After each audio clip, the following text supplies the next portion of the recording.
It's not tennis. It's not golf. La-di-da-di-da. No. This is boxing. I'm coming after your head.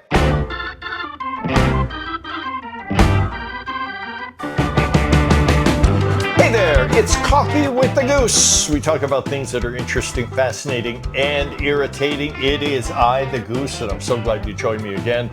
Gonna talk boxing again. Of course, we got that big fight coming up. Manny Pacquiao against BARRIOS for the WBC welterweight title in Vegas, of course, on July 19th. Before we go any further, let's have a little sip of our job. Okay, my coffee very strong, like my opinion. And of course, got some creamer in there to make it sweet, just like me. Well, I try to be sweet, okay? Going to talk about Manny Pacquiao and his sons with an S, okay? Both would-be, or, well, they actually are fighters. One's already a pro. The other one is about to make his pro debut. But first, I want to answer, or at least respond to some of your questions and comments. There's a ton of them, so please, you guys, I love all of you. Wonderful viewers of Coffee with the Goose. So if I don't mention you by name, please don't take it personally. Just going to mention a few. Okay. First one is from a gentleman, I think, Gaming Shocker. And his comment as he prepares for the fight is a focused Pac-Man without dirty politics is a dangerous one. Well said. And you can unpackage that statement, which I'll do. He's dangerous to begin with. Okay, Manny Pacquiao's very dangerous. 39 KOs. Okay, in all those titles he's won. But he's even said it himself as he gets ready for BARRIOS. He's more focused this time. There are no distractions. So, as Gaming Shocker said, a focused Pac-Man is a dangerous one. Now, when you talk about the dirty politics, the next statement comes from viewer Finn Denega. Good example of that. The reason, don't get ahead of me, okay? The reason he lost to Ugas was the corruption. We'll get into that. He trains for an upcoming fight by studying the opponents, their mannerisms, every move, and the slightest hint of weakness or strength. And the Ugas fight, he lost. We make no excuses, but if you go back, and I'm not going to get into this in detail now, the mysterious eye injury for Errol Spence Jr., and then a couple hours later, the mysterious eye injury for Ugas' opponent, and then Manny, even though he lost, fair and square, he only had 10 days to prepare for this fighter. And Ugas, a former world champion from Cuba, great technique, great fundamentals, didn't have time to adequately prepare for him. So, Finn, you are correct.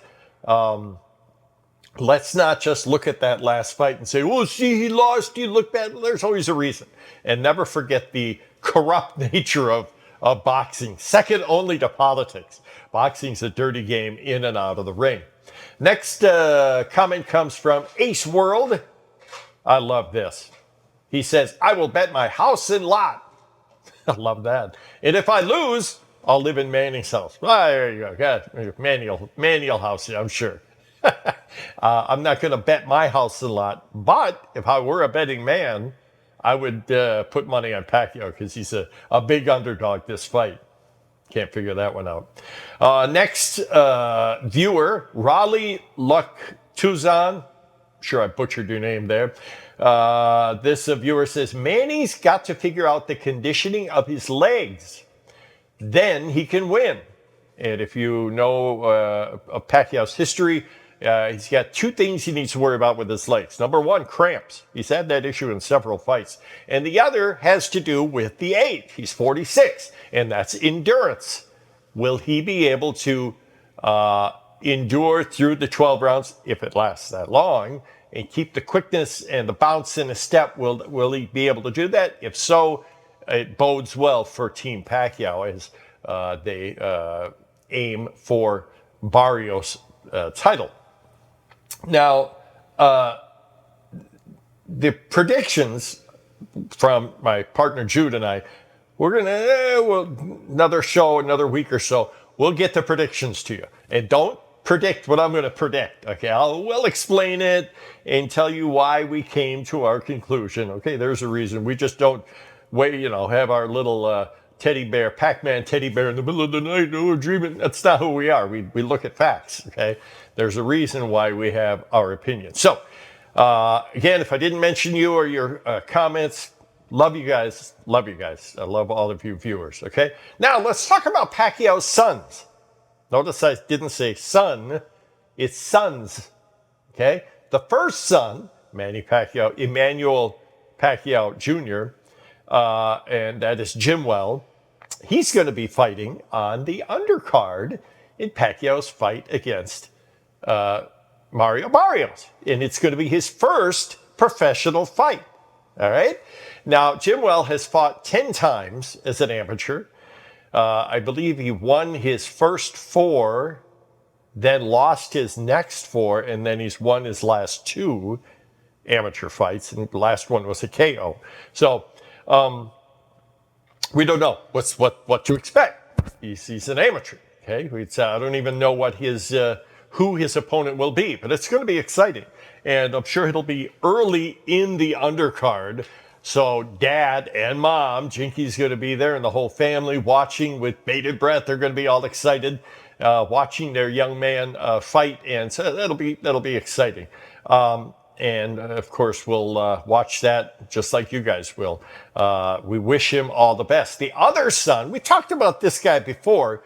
Now it's from another different mother, okay? But Manny, to his credit, has owned everything, and he's treating this young man as he should, like his son, and he is training him just like he's training Jimuel. This gentleman's name is Eman Pacquiao.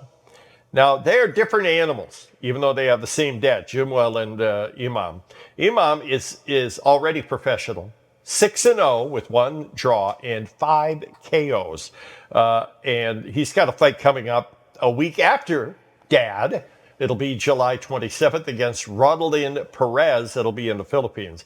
Now, I know next to nothing about Jimuel and his style, his capability in the ring, because he's an amateur. But what I have seen from Eman Pacquiao, and I'm not comparing the guys, 2 separate humans, okay? This guy's got that look in his eyes. He can be scary, okay? He's got that Pacquiao blood. And he also has something I'm going to get into here, explain it a little bit. What is it that almost all boxers, almost all championship boxers have that the other guys don't have? Natural ability, God-given gifts, athleticism, yes. But it's more than that. Never forget, this is boxing. This is fighting. You're out to take that guy's head up and knock him out and beat the snot out of him. That's just the game. So most of these fighters grew up poor, like Manny Pacquiao. And so they have what you and I don't have, although I'd like to think I can hold my own, but that's fighting and boxing are 2 different things, okay? They have the killer instinct. They have that look in their eyes. Growing up poor gives you a feeling of desperation, hunger, anger. George Foreman, he grew up hungry and mad, and God help you if you get in his way. Aggression, a kill or be killed attitude. That's what sets the great fighters, aside from just the God-given ability. That's what makes these guys who they are. It's not a game. It's not tennis. It's not golf. La-di-da-di-da. No. This is boxing. I'm coming after your head. This is very, very serious. Now, do Manny Pacquiao's sons have that? I don't know. We'll see. Now, again, Eman Pacquiao looks scary, to be honest. He just got that look in his eye. You know what I mean? Just like Manny does when he gets to the ring.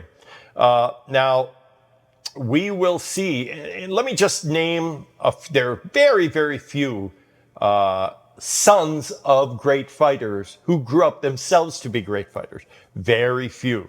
I'll give you just a few. Connor Ben, who talked about fighting with Manny. That was never going to happen. Nigel is his dad. Both great fighters, although Connor got into the PED nonsense. Hopefully he'll get away from that. Chris Eubanks Jr. and his dad. Julio Cesar Chavez Jr., and his dad was an all-time great. And who's the other guy? Floyd Mayweather Jr. His dad was a championship fighter. I think his dad fought Sugar Ray Leonard, I'm pretty sure, yeah. So great fighting families, all of them. And what these guys didn't keep them, didn't get in their way. And that, of course, is the hunger, the anger, the desperation, and all that stuff that their dads had. So it's going to be interesting to see. Oh, it reminds me of a great song. I'm going to give my age away a little bit. I think this is 1976. Simon and Garfunkel, remember them? My Little Town, one of their great tunes. I love that song. At one point, the lyrics go something like, "In my little town, I'm nothing but my father's son." And I was that way when I grew up in this little, "Oh, you're Bob's boy. Oh, you're Bob's boy." Well, no, I have a name too, although I didn't say that. I'm proud to be Bob's boy, but I had to move away because I'm my own man, as Jude is, as you guys are as well. You're proud of your heritage and your father and mother, but you need to make your own mark, live your life, and in Manny's sons' cases, they want to do that too. They're proud to be the son of the greatest fighter maybe ever, but they want a piece of that too. We'll see how it goes. Again, Eman Bokosa already is making a mark, undefeated after 7 fights, 5 KOs. He's going to fight again July 27th. And the big debut is Jimuel Pacquiao, Manny's son. The opponent yet to be named, but that's going to be a lot of fun. He's fighting on the undercard of Manny himself on July 19th in Las Vegas, and no brighter lights shine than they do in Vegas on fight night. And we're going to be here. We won't be in Vegas like we were, Jude and I, but well, who knows? If you guys want to pay our way, we'll go there again. But no, it's going to be a lot of fun. We're looking forward to all of this. Let me know what you think. Pacquiao's sons, are they the real deal, or are they just dad's boys? Well, I'd like to hear what you guys have to say. All right, that's it for this edition of Coffee with the Goose. Fight night's coming up. Very excited. This is going to be fun. We'll talk to you again soon.